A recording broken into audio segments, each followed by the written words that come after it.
There are decades when weeks happen and weeks when decades happen, and this feels like one of those weeks where decades sure are happening. You got huge moves in oil and commodities and potential kind of black swan supply chain disruptions going on. So yeah, there's really a lot going on. Oil's up on obviously all the tension over with Iran, the war that has now turned into full-blown regional war. If you would have gone back a year and said the Strait of Hormuz will be closed, you'll have a full-blown regional war where it's not just the US and Israel that are attacking Iran. You'll have, force majeure being declared by some of the largest LNG producers in the world. All this, people would have said, oh, well, that's like nuclear option, right? C3,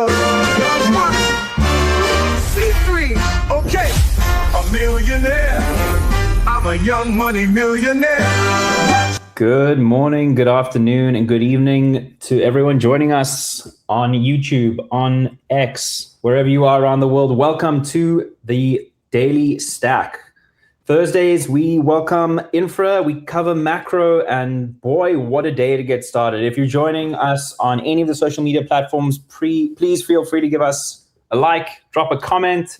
Infra and I are very much focused on getting to some of those comments and questions. So if you have them throughout the show, please drop them in the likes in the comment section below. We'll do our best to get to them. But in the interim, we are going to go ahead and get the show started. We are joined once again by Infra.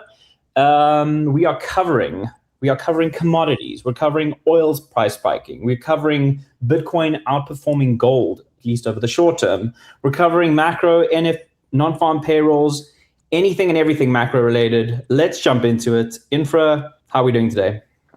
Good. A lot going on. Yep, lots going on. We were chatting off stream about that quote that goes, there are decades when weeks happen and weeks when decades happen. And this feels like one of those weeks where decades sure are happening. Yeah, it's almost impossible to keep up with everything from private credit to AI jitters. That was kind of maybe last week's story, but still probably under the surface, still probably there. You got, huge moves in oil and commodities and potential kind of black swan supply chain disruptions going on. So there's really a lot going on. Yep. I mean, we're in the age of deglobalization. That's the trend for the last, I guess, 5 years, which is a 20, 30, 40-year cyclical trend, which is finally starting to reverse. Let's hop into that. I mean, I feel like the oil price spike is probably where we should start, just given inflation is always the number one macro topic that everyone's looking at, whether it be as a result of interest rates or whether interest rates driving inflation. Let's start with oil prices. What the hell's happening? And is this likely to be a sustained move upwards? Because if so, surely that has, substantial implications for inflation and where that heads next. Yeah, so oil's up on obviously all the tension over with Iran, the war that has now turned into a full-blown regional war.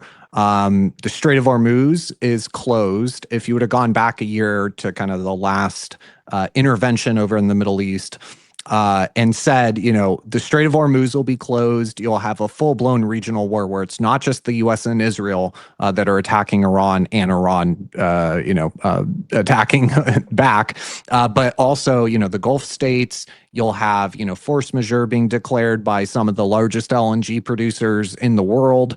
All this, they would have told, people would have said, oh, well, that's like nuclear option, right? Like the S&P 500 will be down, 5%, 10% in a couple days, but we're not really seeing that now.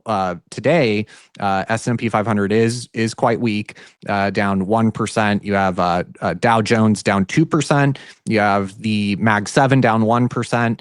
And IWM, very interest rate sensitive, down 2.5%. So with higher oil, you do generally get higher rates.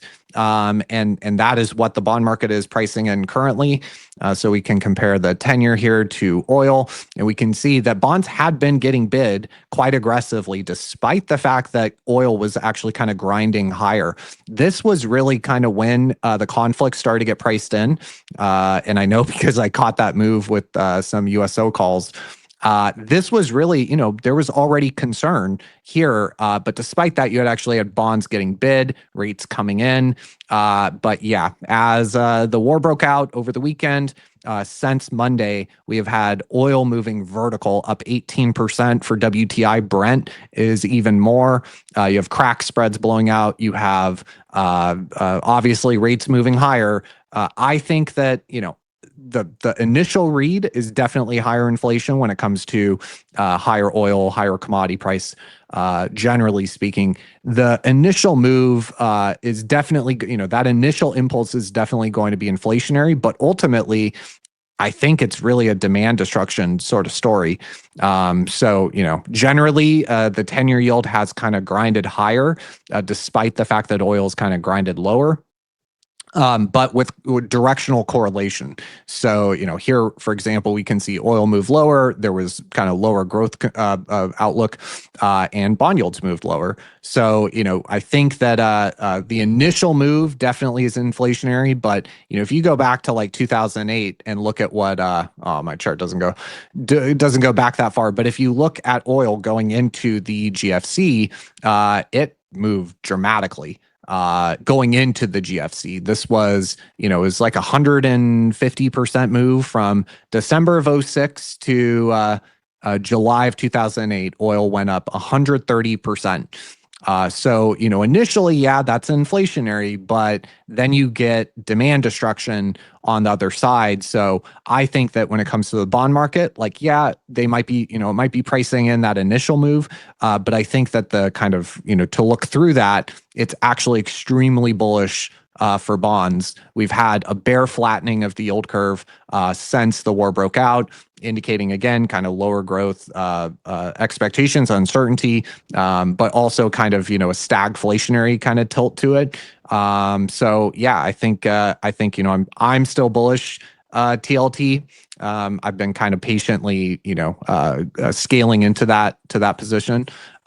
Because again, yeah, I think that the initial move is, initial impulse is definitely one of inflation. But if you look through that, I think that the only cure for high prices is high prices, and we're probably going to get demand destruction on the other side. We know the American consumer's already quite stretched, and PPI has already been kind of grinding higher. Now, on the other kind of positive side, you do have ISM, which came in quite strong. ISM manufacturing and ISM services both came in quite strong over the past 2 weeks. So there's sorry to jump in. So this is where, I mean, you mentioned that the consumer was quote unquote stretched, right? So if that's the case, and we are, predicting some demand destruction, wouldn't the S&P be pricing the bulk of that into the move? And, the S&P would be down 2-3% plus with an 18% jump in oil prices. And if not, then maybe this is the picture that we should be focusing on regarding kind of CPI, and how does that all factor into the equation? Yeah, so I think the equity market is largely looking through this conflict and kind of, I think, whistling past the graveyard. I think there's really like a lot of risk that is building up right now in terms of this getting drawn out and the length of time that it could go on. And I think that, what the equity market is signaling right now and kind of risk generally is that this is going to be a short-lived situation. And oil too. I mean, from the people that track oil, for a living, if you would have said, again, kind of all the things I said earlier, Saudi Aramco facilities getting targeted by Iran, you have Strait of Hormuz effectively closed, and a full-blown regional war, they would have told you like oil's at 100, maybe even higher. And so, the fact that oil at WTI right now is only at 79 only, it was just at 55 like a couple weeks ago. So, already a pretty substantial move higher in oil. I think that both the commodity market when it comes to oil, but also the equity market and kind of risk assets are looking at this, I think, incorrectly, that this is just going to be over in a week or two, or even shorter. And I think that that's, I don't think that's accurate. I think that this is going to drag on. And But yeah, this chart shows. Sorry, I wanted to dive just quickly. The Strait of Hormuz is roughly 20% of the world's crude oil market. Travel straight. Yeah, and 34% of seaborne oil. Correct. And I mean, if that's the case, I mean, an 18% price kind of seems relatively modest, right? I mean, if this thing is going to be dragged out, and this isn't just, what, a week? I guess what the market seems to be pricing in a short-term, quote-unquote, week or 2-week stint. I mean, this starts to pile up relatively quickly, and the knock-on effects can be substantial. I mean, if it's just a couple of days or a week, fair enough. But over months, I mean, we don't know how long this could potentially last. Yeah, so if you look at the landed cost of oil in Asia, I forget it. I think it was Shanghai. There's so much going on. I apologize if I don't get every facts 100% correct. I think it was Shanghai, but it might have been somewhere else in Asia. The actual landed cost of oil is already above 100 in dollar terms. So yeah, I think that certain areas are going to, or certain countries, certain regions are going to be more affected by this. Look, the U.S. is, for all intents and purposes, completely energy independent. We're a net exporter now of oil, so we're in a pretty strong position. But Asia is not, Europe is not. Europe relies, heavily on imports, energy imports.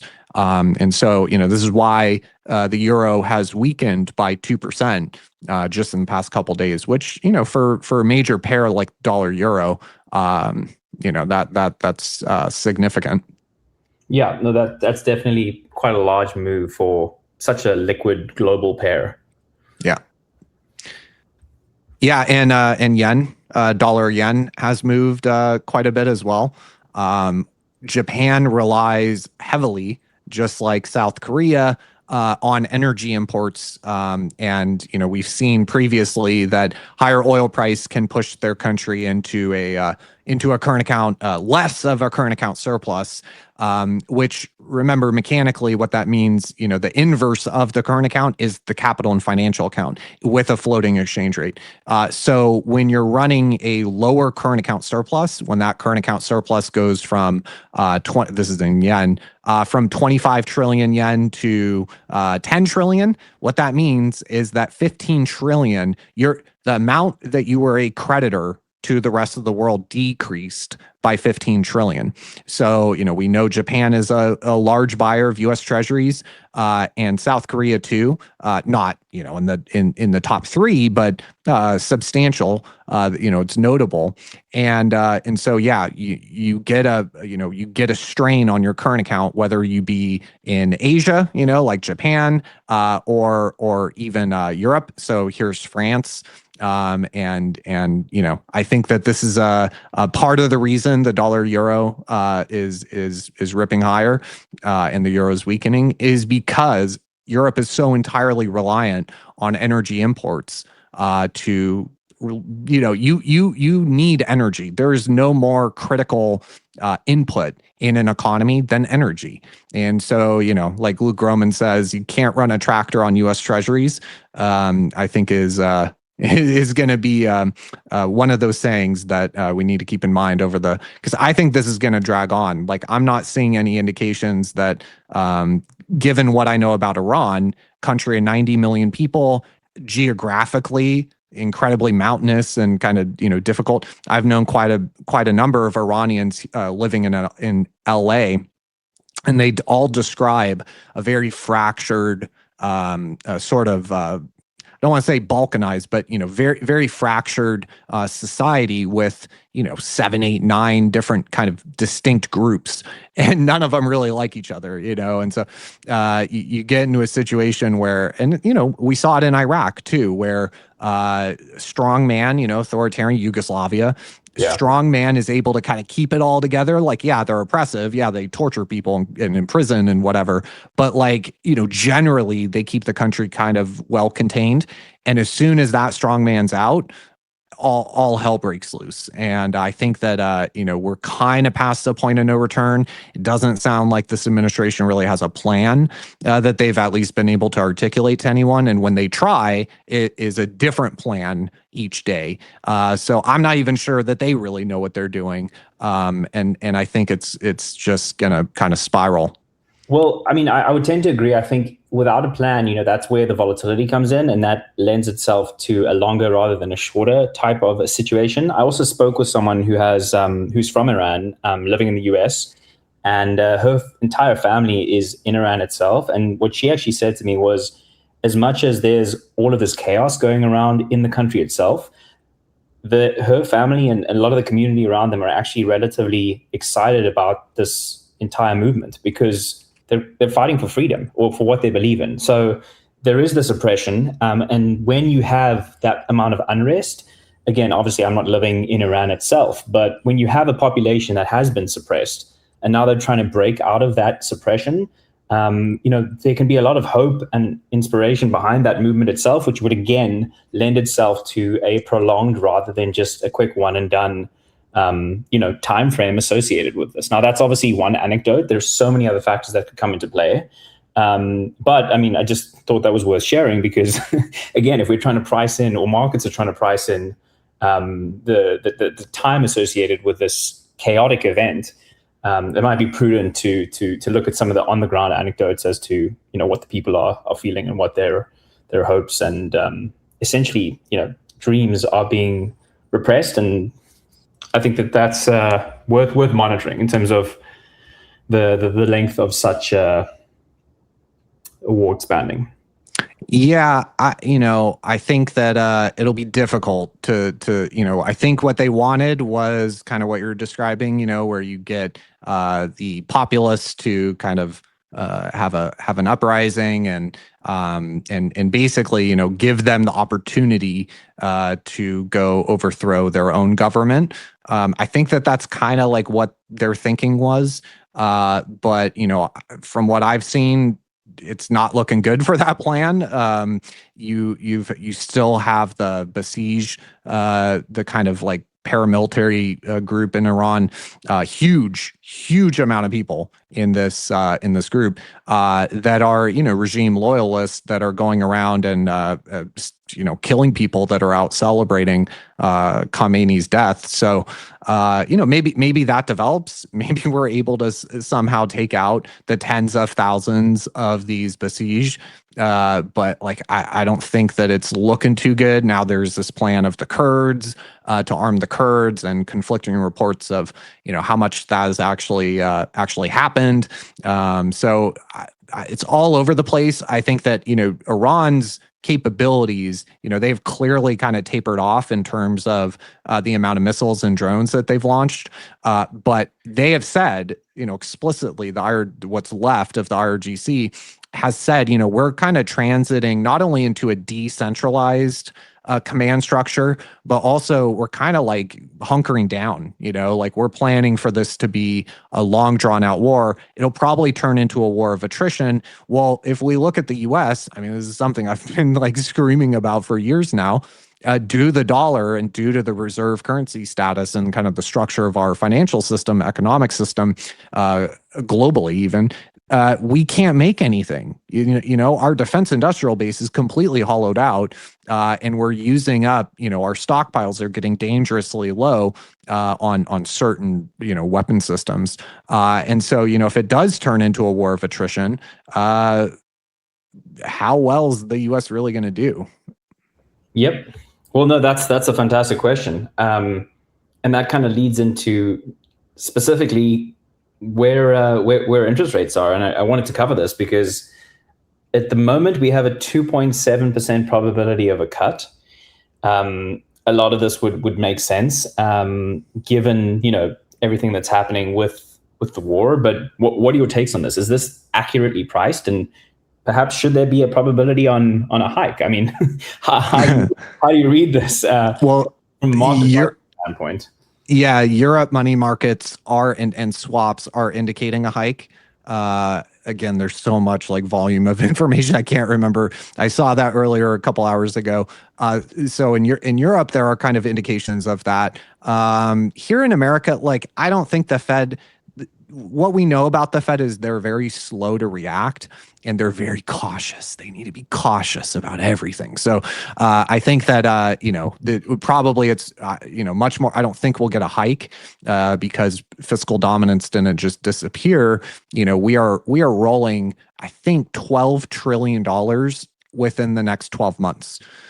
So, there's an extraordinary amount of debt that is going to need to be refinanced just in the next year. And this is the problem you get into with fiscal dominance. Sorry, just to hop in, that 12 trillion is not necessarily a one and done on a specific day, right? So they do have the entire... Correct. Yeah, it's spread out. Yeah. So the one thing I will point out is obviously when we talk about interest rate hikes, it doesn't mean that they can't hike and then cut again, right? Like you always want additional buffer to cut into potentially a recession. At least that's been, the traditional thinking. If I do cut 150 to 200 bips, which is the average that they do cut in a normal recession, that gives them that scope on the other end of that, right? So yes, 12 trillion is undoubtedly an incredible amount of refinancing that they have to do, but it's over an entire 12-month period. Yeah. But when what happens when you are issuing so much of your debt, this kind of Yellonomics activist treasury issuance where you're issuing so much and refining so much of your debt at the front end, what happens is you're rolling your debt constantly. And so, you hike rates. If you're the Fed, you hike rates within, a month or so or 3 months. Already it's going to have an impact on the interest because T-bill yields just follow the Fed with little variation. And so you hike rates and you blow out interest expense. There's a kind of a limit, you lose control of your ability to defend your currency by hiking rates when you're issuing so much of when you're basically, financing your government in the cash markets, you lose the ability to be flexible and have independent monetary policy. So I think that the chance of a hike are fairly low. I don't think that that's what would happen. If you look at the chance of a cut, has gone down slightly compared to 1 week ago. But I think that generally speaking, again, higher oil will spook the Fed. They will see that $80 WTI or 90 or 100. They'll see that. They'll go, okay, we got to wait for more data. Be cautious. Be data dependent. They'll wait, and then the next sequence, you'll get demand destruction. Then they'll be able to cut rates, because that initial kind of spike in commodities can be, kind of very late cycle sort of thing. Then the demand destruction really kind of takes hold, and then they're going to be able to really cut rates aggressively. So I still think that over the next year or two, look, for the next couple months, yeah, maybe the odds went down because we still have Jerome Powell too, right? Kevin Warsh just got submitted to the Senate by the White House. His nomination just got submitted, I think, yesterday. He still needs to be confirmed, but assuming he gets in, you listen to people like Myron, who basically speak for the president, and that the camp of people that wants lower interest rates. And they're talking about much more than 2 cuts, over the next 12 months, 18 months. And I think that that's probably correct. I think the 2-year, is pricing in very, very little easing right now. If we look at the spread here, 2-year to the Fed funds, that spread right now it's basically flat. So the 2-year is basically trading where Fed funds is.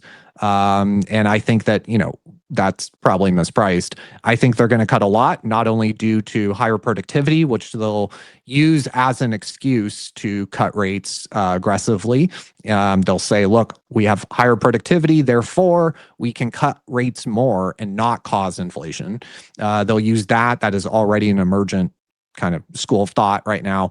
They'll use that, but then I also think that the deflationary impact from AI is starting to take hold already. And I've kind of posted various kind of points that show that. But then you also interrupt. When you say the productivity increasing, what measurement or what indicator are you using to measure that the Fed would potentially be looking at as a data metric? Yeah, they're just looking at labor productivity. I think it's reported by the BLS. And we actually just got a print this morning that I can't remember off the top of my head. All I remember is that productivity beat to the upside. Q2 of 2025. I think, yeah, Q2 was when it really started to kind of surprise to the upside. With each revision, it was moving higher and higher and higher. I think Q2 finished at 3.3. Then Q3, same kind of general trend, higher. Each revision was higher. I can't remember. I think the initial. I think we're on revision 1, and it's 4.9%. So it's definitely like we are already in the productivity data already seeing pretty substantial boost from whatever, right? If you don't think it's AI, it's coming from something. And certain sectors, like I went through the ADP report that we got yesterday, while the headline figure, which is all anyone seems to look at, was, we added more private payrolls than expected. Underneath the surface, business development, professional and business development, or professional and business services component of ADP lost 55,000 jobs for the month. So, and this is a trend that I've been noticing for 9 months now, maybe even more. Within these labor market reports, whether it be BLS, ADP, Challenger, they're all indicating that certain segments of the American economy, mainly those white collar, more high skilled, Excel jobs, those are suffering. And the job growth there is quite poor. On my profile, I have two charts from ADP that show that two of the kind of groups, information and that professional and business services, both of those have lost. I think professional and business services lost 400,000 jobs going back to 2023. And so, we know the U.S. economy, it's all healthcare. It's all healthcare and education. And so, yeah, I think that it's, the indications are already there, whether it be the labor market, whether it be productivity. And we know youth unemployment's quite poor. College grad unemployment to non-college grad is at the same level for the first time in like over a decade. So, there's definitely softening in the labor market within certain overall, but then also especially with the segments that would be disrupted by AI, and then we have productivity to look at as well. That'll give them room to cut. They'll use that, I guarantee. They'll use that as a justification to cut. But we also have credit issues, maybe starting to develop with private credit. Credit spreads. Before we jump into private credit, let's stick with the labor market because that's, I think, super interesting, specifically because of tomorrow with non-farm payrolls coming out, right? Like, surely that could also throw a wrench in the works for the probability of a cut going forward. I mean, would that give them additional scope depending on how those pan out? Yeah, I think if you got like a really bad print, maybe it would raise the odds of a cut, but it's. I don't know. Trying to forecast NFP, I think, is quite difficult. I don't think we're going to get a spike in unemployment and just a horrible NFP print. If you look at ADP, which is kind of more high frequency, there's not really an indication of that. But if you got that, then yeah, I think that gives them kind of more justification to cut. But ADP is not really signaling that. And Challenger Grain Christmas, I think, came out today. That showed a reduction for the month in terms of layoffs and discharges. So, if it really started to get out of control, and when the unemployment rate goes vertical, it goes vertical quickly. If we start to get that sort of behavior, then I think, yeah. But that's not really my base case for like the immediate future, I guess. Okay, so base case then is the Fed just saw a massive price in oil, which is probably its primary concern at the moment. Over the next 13 days before the next Fed meeting, they have time to be data dependent, or do they need more time than that for that data to actually filter through for them to be able to utilize that data as a crutch for them making a decision? I.e., is that chart that we showed mispriced with only a 3% chance of a cut? Because that seems incredibly low. For the next meeting? Yeah. Yeah, I think that's probably correct. I think given what's going on with commodities right now, it would be quite difficult to cut rates, especially given how kind of data dependent and cautious and all that kind of stuff. I think that it might even be too low, 2.7. So unless, really, I think the tail risk is you get a crazy bad NFP, but I don't think. We also had ISM services come out, and TradingView and manufacturing both come in quite strong. Employment indicating, at least according to the soft data, that things are pretty good in the services sector, which is kind of the majority of the economy here. Gotcha. And when you say majority, that's what, 50, 60%? More than that, yeah. Oh, wow. Okay.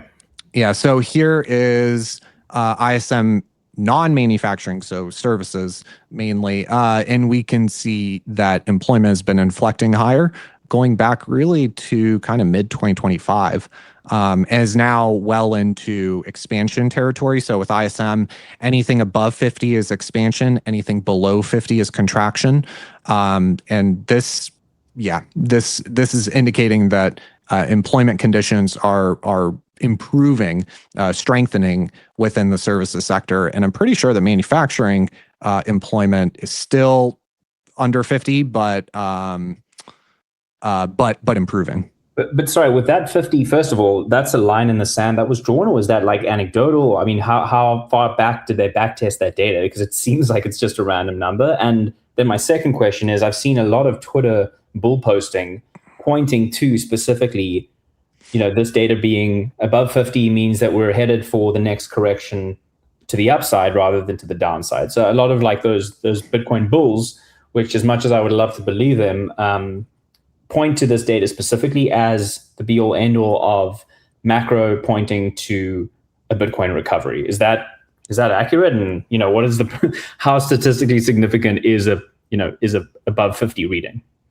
No, it definitely matters. Like within their methodology, it's been years since I read through that, but within their methodology, they basically index to 50, and ISM has been in place for a long time. So I don't know S&P PMIs, how long those have been in being done, but ISM PMIs have been. There's a lot of data for. Now, what they say is that actually anything above 42 on BCOI, anything on 42 above 42 on manufacturing PMIs indicates the economy is expanding. So 40, it's either 42 or 44, and we're well above that with ISM manufacturing. So this is the one that everyone, the Bitcoin, like you mentioned, are talking about. And generally, when you get kind of an inflection from contraction into expansion, generally that is good for Bitcoin. We can pull up the Bitcoin chart, and I can show the rate of change of Bitcoin, somewhat correlated to, because you have to look at kind of like to like. So just the nominal price of Bitcoin is going to make it tough. But yeah, when you get PMIs inflecting from contraction to expansion, you can see the 9-month rate of change for Bitcoin goes quite positive, and back here as well. Wow. Okay. But that would need to be a substantially higher move. I mean, we would have to see that reading go to 56, 58, 60 for that rate of change to come back anywhere near as much as previous cycles, right? It's a positive sign, but it doesn't necessarily like. Yeah, it's not like a rule. Yeah. Because, PMIs can go negative very quickly if we get a credit event, or a prolonged kind of supply shock from the war in the Middle East. These can go very negative very quickly. So on that note, in terms of a credit event, what are you looking at that would potentially signal that? So private credit is not blowing up, but we can look at Blue Owl, this kind of retail focused private credit proxy, is not doing well. And we can look at KKR, not doing well, Blackstone, some of these BDCs. So and then you look at credit spreads. So here we can pull up high yield credit spreads. Sorry, this is the market pricing in the probability of default associated with a portion of BlackRock's, say, portfolio, right? So it's looking at BlackRock as a whole and Blackstone as a whole, and saying you guys own a lot of credit, of which there's high grade, low grade, et cetera, and so private credit is kind of by definition more risky, because if you can get a loan, private credit yields, 9, 10, 11%. Yep. And so, if you're a company and you're in a good spot, you're, I don't know, Coca-Cola, you're not going to get a loan, from a private credit provider. You're going to a bank, you're going to a prime bank, JP Morgan, Wells Fargo, something like that. And you're getting much, much, much better terms. So, private credit kind of by definition is already tilted in terms of risk to higher risk.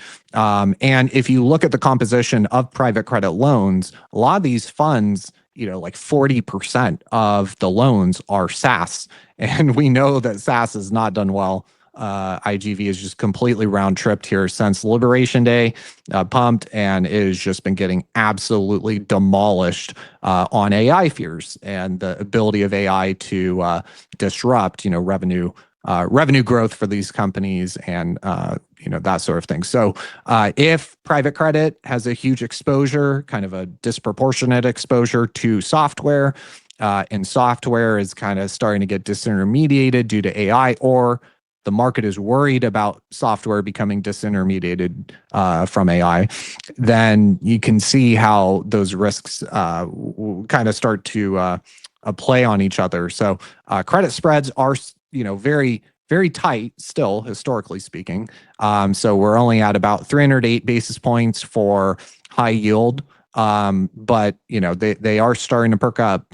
And if we get a move higher here, I would definitely recommend everyone watch credit spreads because, I think that'll be, one place that you can look to for credit risk. Bank of America, like the financials have not been doing too well, like even the major banks. So here's Bank of America, here's Goldman Sachs, WFC for Wells Fargo. So, I would definitely watch kind of the financials and KRE for the regionals. There is, as we learned with 08, there is a high degree of interconnectedness in the modern financial system. And so, we're already starting to see kind of stress building with private credit with Blue Owl and the redemption story there, but also in the UK, there's been a private credit kind of blow up. Nothing catastrophic, but like we are starting to get indications that all is not well in that space. Well, sorry, so let's dive into that because that's kind of fascinating. So how do we distinguish between a one-off event? Because let's be real, this is high credit. Like there are defaults that occur, right? I mean, there are certain, I guess, defaults in the system that, over a 12-month period, there will be some bad eggs, right? And how do we distinguish whether or not Blue Owl was a quote-unquote bad egg or if that was a sign of something to come? Well, the problem is private credit is so illiquid and opaque that, unless you're on Wall Street with a bunch of contacts and maybe a Bloomberg terminal might have more information, like this stuff is just impossible to really get a read on. The best that you can hope for is to track, just look at like KKR, Blackstone, These sort of that and credit spreads are really kind of what the average person can watch, because kind of by definition, private equity, private credit is very opaque and illiquid.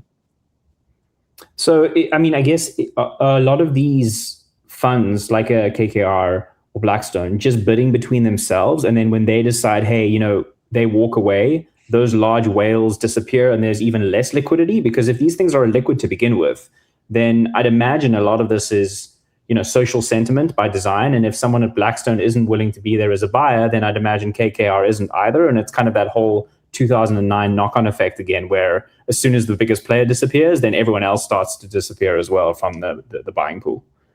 Yeah, and Blue Owl, with their wave of redemptions or whatever happened with Blue Owl, that kind of set a lot of this into the public consciousness. They had to have their insurance fund be the buyer for some of the debt. So probably not the most the strongest indicator when it comes to demand. Because once that bid evaporates, especially with private credit, there's already kind of a liquid, difficult to accurately price. I think that, if credit spreads start to really, run away here, it could get out of control pretty quickly.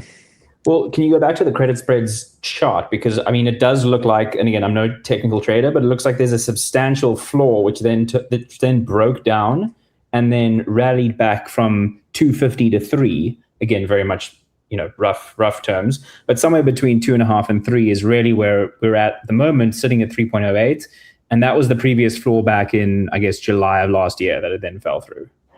So this is kind of a key point. If we are going to break through here and go higher again, we did come back and retest that in early 2025 as well, but that would be a pretty big alarm bell, right? I would say probably 400, 450, because just for comparison, here is 2007 into 08. Credit spreads went to so when 22%. Break, they really break. It's not something like you have to be worried about 50 bips here or there. It's from not when you're down at 3. Yeah. But the last time credit spreads, here I'll zoom out, do like a weekly. The last time that credit spreads had gotten down to 250 bips was right before 08. So, it's the kind of thing you see late in the cycle, and then we know what happened with 08. Credit spread, the high yield, it went from 250 to 21.5. Wow. And it looks like there have been previous, like in 2020, 2021 as well, and 2015, 16, there have been, sharp rises. So I guess my question is, who is bidding these down? And do you think that there is any kind of additional liquidity being provided by the Fed or other large dark pools of capital when certain events like this happen, when they do spike up to the upside? Because it kind of feels like that's the case. Yeah. So here is in blue the bank reserve. So this is the dollars or the money that the Fed actually controls or can produce. Those are bank reserves. And when in 2020, obviously, I think intuitively it makes a lot of sense why credit spreads would have kind of blown out, given what was going on during that time period. And we know the Fed came in immediately and printed from 1.6 trillion all the way up to 3.2. So, they printed a lot of money when credit spreads blew out there. And, even back here with the regional banks, remember the bank term funding program and all that, the Fed is quick to react. And this is part of why I think that rates they're going to print money. Rates are going lower.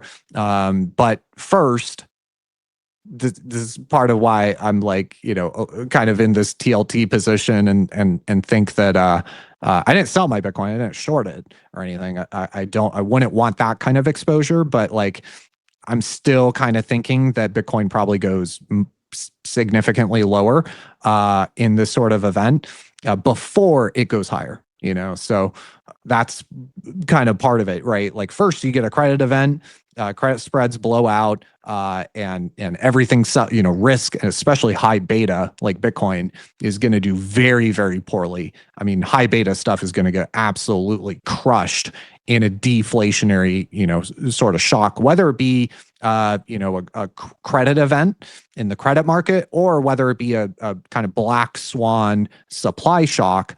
The first move is going to be for high beta is going to be very sharply lower. But then the Fed comes in, they cut rates to zero, they print a lot of money, and that's what part of why I didn't want to sell my Bitcoin or short it or anything. I want to have that protection. I don't want to not own Bitcoin, but trying to time it could be difficult. I think TLT will probably catch a pretty strong bid here. I can make some money on the calls, and then I have my Bitcoin, which I can also add to. Hopefully lower. I mean, I've been able to accumulate quite a bit since 80, from kind of 80 down. So, but I'd like more, okay. And if we go to 20K, 15K, 10K, something like that in a severe credit event, I would be buying that dip on Bitcoin, because the next move, it's not like they just everything's blowing up. New financials, no, they're going to print money. They're going to take rates to zero. Okay, so then I guess the play is sit in TLT for the next 3 to 6 months, based on the 20 to 30% probability, or whatever you want to assign to it, that there is another leg lower based on the war and everything else breaking out. The other 20 to 30% or 40% sits in Bitcoin, cash, and other commodities, I guess. I mean, does that sound like a fair assessment of the TLT trade? Because it is a trade, right? Like it's just a trade. It's just a trade. Yeah. And like, I don't even own TLT.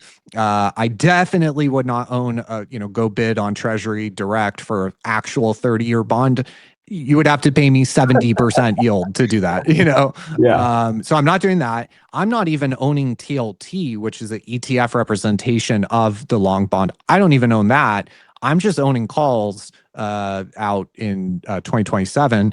I just own calls to try to catch a move. Duration like TLT is going to capture kind of the convexity of the long end, but then you also kind of have convexity from options on TLT on duration. So I think that's kind of just a trade to hopefully make some money, so that in the event that we do get kind of a sharp move lower in risk, maybe it's due to credit, maybe it's due to, kind of demand destruction from higher commodity, whether it could also be due to AI. We could start to see cracks in the labor market really start to appear from AI.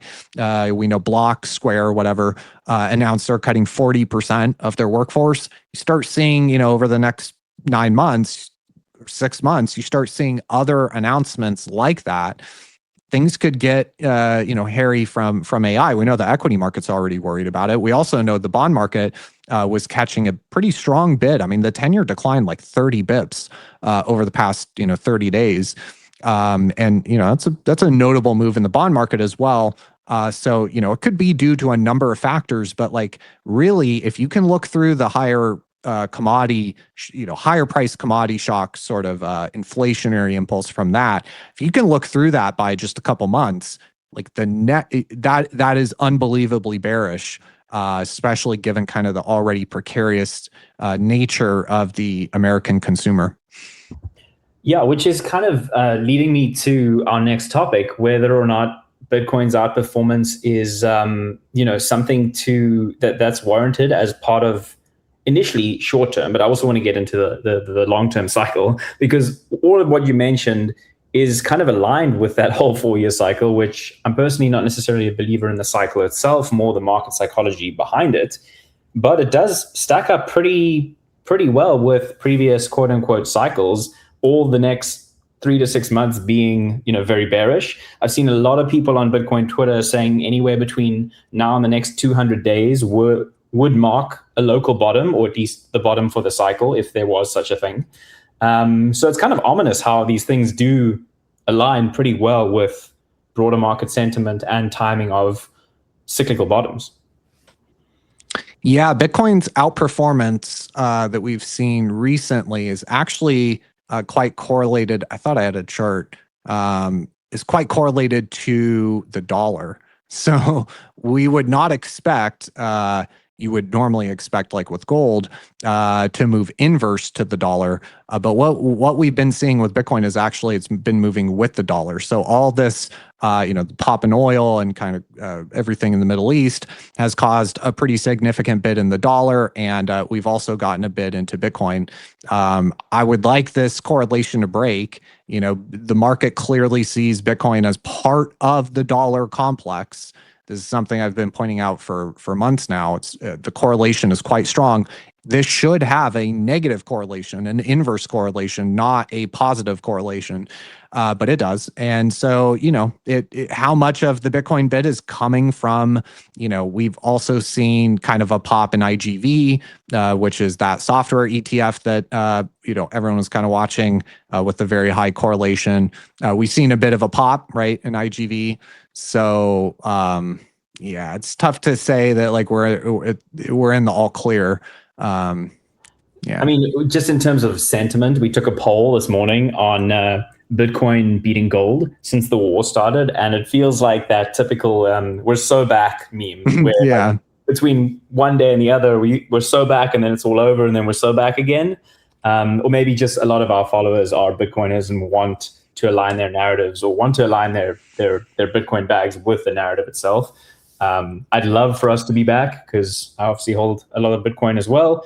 But at least sentiment would suggest that we're on the right path. And I've seen a lot of bull posting in the last couple of days with, technical indications of why we need to break certain thresholds, etc. And then we have Ben Cowan, who's being dunked on by the whole Bitcoin Twitter community for basically just saying that he believes Bitcoin will rally into March based on previous post-election years or pre-election years. So yeah, it's interesting. I just think sentiment is picking up. I still personally believe it's more of a local top, and I don't know if we're back in the bull market just yet, given all the macro risks out there. But who knows? I mean, with the S&P only down 1%, maybe this is a short-lived. It could be, yeah.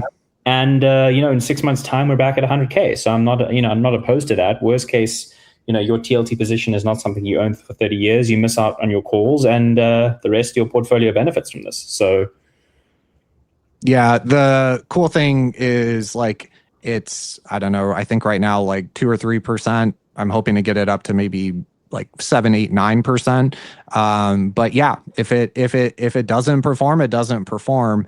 And in that environment, but now there is the risk that Bitcoin sells off and bonds sell off.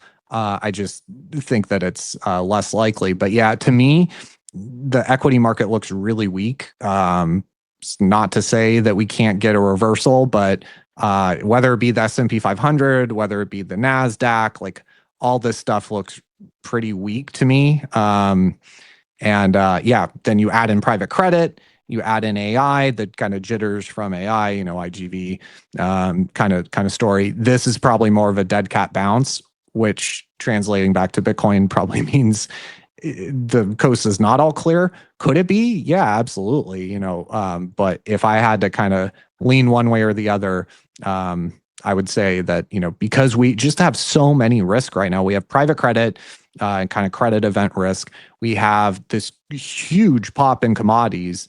Commodities are just absolutely breaking out. If you just look at the Goldman Sachs commodity index, since December, it's up 25%. So oil, obviously, index, not just specifically like one asset or one commodity within the index. This is equally weighted amongst, I guess, platinum. It's softs, all of it. I forget the exact weighting, but it's published by S&P. The weightings. This one is weighted less towards oil than the Bloomberg Commodity Index, if my memory is correct. There is also Bloomberg Commodity Index, which was, I think, more heavily weighted towards the precious metals. Bloomberg Commodity Index already broke out, but here, just to kind of zoom out on this, this is I started getting bullish back here, by the way, for the members on YouTube. I was calling it out back here. I mean, this chart just looked so good to me. I didn't know really what would cause the breakout. I was thinking maybe it's a demand story.